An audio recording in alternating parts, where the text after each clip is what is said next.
নমস্কার বন্ধুরা, সোনুর রান্নাঘরে আবার একটা নতুন রেসিপি নিয়ে এসেছি। দেখুন আমি মাছের রেসিপি, মাছটা কীভাবে করেছি, কী মাছ করেছি দেখুন। বলছি কেমন খাচ্ছ বলো। দারুণ, খুব দারুণ। মাছটা দেখো, আর মাছটা একটু ভেঙে দেখাও। দারুণ গলেছে না? একদম। স্কিপ করবেন না বন্ধুরা, পুরো ভিডিওটা দেখবেন। আমি মশলাটা আগে ভিজিয়ে নিচ্ছি। 2 চামচ পোস্ত দিয়ে দিলাম, আর 1 চামচের মতন কালো সর্ষে। পোস্ত আর সর্ষে দিয়ে আমি এই রেসিপিটা করব। মশলাটা ভিজিয়ে নেবো, আগের থেকে ভিজিয়ে নিলে ভালো হয়। 4টে বাদাম দিয়ে দিলাম, দিয়ে এবার ভিজিয়ে রাখবো। এরপর মাছের রেসিপি দেখাবো। মাছটাকে কি করব, মাছগুলোকে ভালো করে ধুয়ে নিয়েছি। এগুলো হচ্ছে রুই মাছ। মাছটাকে ভালো করে ধুয়ে টিফিন বক্সে রেখে তার মধ্যে নুন হলুদ মাখিয়ে নেব। খুব ভালো করে নুন হলুদ মাখিয়ে নিয়ে তারপর আবার রেখে দেবো। নুন হলুদ মাখানোটা রেখে তারপরে মশলাটা করব। পুরো ভিডিওটা দেখবেন বন্ধুরা। আমার সকল বন্ধুদের বলছি, নতুন বন্ধু পুরনো বন্ধু সকল বন্ধুদের, যারা আমার সাথে আছে পাশে আছে, যাদের জন্য আমি এগিয়ে যাচ্ছি, যেটুকু আমি এগিয়ে যেতে পারছি তাদেরকে জানাই অসংখ্য ধন্যবাদ। আর নতুন বন্ধুদের জানাই ভালোবাসা, আন্তরিক ভালোবাসা। আমার রেসিপি সোনুর রান্নাঘরে স্বাগত। এবার শিলনোড়ায় মশলাটা করে নিচ্ছি। ভিজানো ছিল, আধা ঘন্টা মানে ভিজানো ছিল। মাছটাকে ধুয়ে ভালো করে হলুদ নুন মাখিয়ে রেখে দিলাম। এবার মশলাটা করছি। কাঁচা পাকা লঙ্কা দিয়ে দিলাম, আর ওই মশলাটা ছিল সর্ষে পোস্ত কাজু বাদাম যে ভিজানো ছিল, সেটা দিয়ে নুন দিয়ে এবার বেটে নিচ্ছি। খুব ভালো করে বেটে নেব। এই রেসিপিটা যেটা আমি করছি সেটা হচ্ছে রুই ভাপা। রুই ভাপা রেসিপি আমি করছি। দেখুন বন্ধুরা, সকলেই তো অনেক রকম ভাপা খেয়েছেন, ইলিশ ভাপা, চিংড়ি ভাপা, আর অনেক কিছু ভাপা খেয়েছেন। রুই ভাপাটা আমি খাইও নি, আমি এই প্রথম করলাম, আমার মন দিয়ে করলাম। আপনারা যারা করে খেয়েছেন জানেন কতটা স্বাদ হয়। আর আমি নিজে মন দিয়ে এই রুই ভাপাটা করলাম, সত্যি অসাধারণ হয়েছে। খেয়ে তো নিয়েছি আমি, যার জন্য আপনাদের কাছে তুলে ধরছি, শেয়ার করছি। মশলাটা হয়ে গেল। রুই ভাপার রেসিপিটা যদি আপনাদের ভালো লেগে থাকে বন্ধুরা, আমার সাথে থাকবেন, পাশে থাকবেন, একটু লাইক শেয়ার কমেন্ট সাবস্ক্রাইব করে দেবেন। মশলাটা বাটা হয়ে যাওয়ার পর তারপরে সামান্য শিলনোড়ায় একটু জল দিয়ে দিলাম। জল দিয়ে শিলটাকে ভালো করে ধুয়ে কাচিয়ে আমি নেব।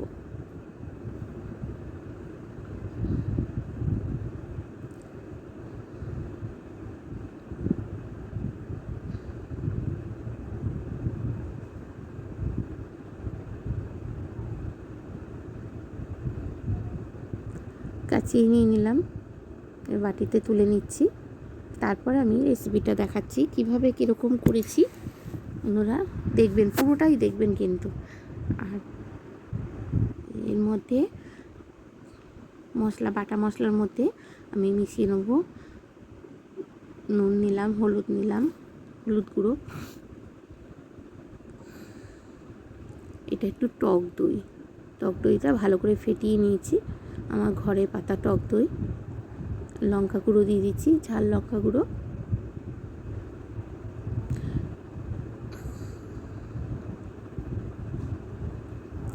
দিয়ে ভালো করে মিশিয়ে নেব। খুব ভালো করে মিশিয়ে নেব।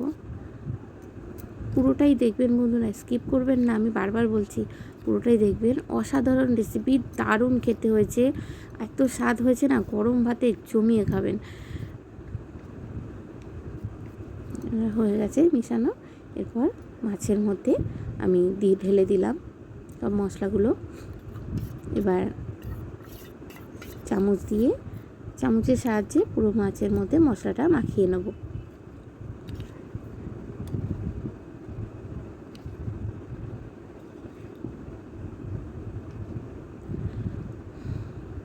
অবশ্যই কমেন্ট করে জানাবেন বন্ধুরা, যারা করেননি আমার এই রেসিপিটা দেখে যদি ভালো লেগে থাকে আপনারা করে খেয়ে দেখবেন, আর কমেন্টে জানাবেন কেমন খেলেন আর কেমন হয়েছে রেসিপিটা। এবার সর্ষের তেল মাখিয়ে নিলাম, সর্ষের তেল দেবো উপরে, সর্ষের তেল দিয়ে আবার ভালো করে মাখিয়ে নেব। পাশে থাকা বেল আইকনটা প্রেস করবেন। আমি আবার এরকম নিত্য নতুন রেসিপি আমার মন দিয়ে যে রেসিপি আমি করি আপনাদের মাঝে তুলে ধরবো। আমার রেসিপিগুলো একটু দেখবেন বন্ধুরা, আমার সাথে থাকবেন, পাশে থাকে বেল আইকনটা প্রেস করে দেবেন। এই ধনে পাতা আর টমেটোটা দিয়ে আবার একটু নেড়েচেড়ে মাখিয়ে নেবো, তারপরে ধনে পাতা উপরে দিয়ে দেবো। খুব ঝটপট খুব তাড়াতাড়ি এই রেসিপিটা হয়ে যায়, একদম সময় লাগে না, আর খেতেও দুর্দান্ত স্বাদ হয়। এত দারুণ হয় না খেতে, গরম ভাত দিয়ে। ও খাবে না, একবার খেলে বলবেন আমি বারবার করি এরকম রেসিপি। দারুণ খেতে, মজা হেভি। উপরে একটা পাকা লঙ্কা দিয়ে দিলাম। কড়াইতে জল দিয়েছি, স্ট্যান্ড বসিয়ে নিয়েছি। জলটা যেই গরম হয়ে উঠেছে, আমার কড়াইটা কিন্তু লোহার কালো কড়াই। এবার মাছের টিফিন বক্সটা বসিয়ে দিয়ে উপরে ঢাকা দিয়ে দিলাম। টু মিডিয়ামের মধ্যে রাখবেন, খুব হাই করবেন না। 10 মিনিটের পর এবার খুলে দেখি, ভীষণ গরম। আস্তে করে নামিয়ে নিয়ে এবার দেখুন কত সুন্দর হয়েছে। সেন্টও দারুণ সেন্ট বেরোচ্ছে, কতটা লোভনীয় হয়েছে। দেখে তো মনে হচ্ছে কি যে দারুণ স্বাদ হবে খেতে। আমার রুই ভাপা, সর্ষে পোস্ত দিয়ে রুই ভাপা হয়ে গেল। এবার আমি তুলে আমার শাশুড়ি মাকে দিয়ে দেবো। শাশুড়ি মা এদিকে খেয়ে নিক, এবার আমরা খেয়ে কী বলছি শুনুন।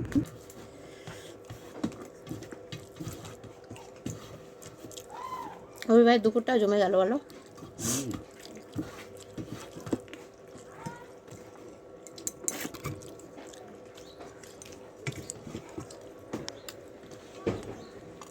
আমি এবার নিয়ে নিই। লেজা দেখতেও যেরকম লোভনীয় হয়েছে, কালারটাও দারুণ হয়েছে, খেতেও দুর্দান্ত স্বাদ হয়েছে বন্ধুরা। গরম ভাত দিয়ে জমে যাবে, সত্যি রোববারটা জমে গেল। এবার আজকে রোববার খেয়েছি, হেবি মজা। আবার আপনাদের মাঝে আমি আবার ঘরোয়া নতুন রেসিপি নিয়ে চলে আসবো।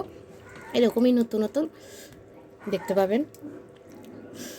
আর যারা আমার রেসিপিটা দেখছেন বা দেখেছেন তাদেরকে জানাই অসংখ্য ধন্যবাদ।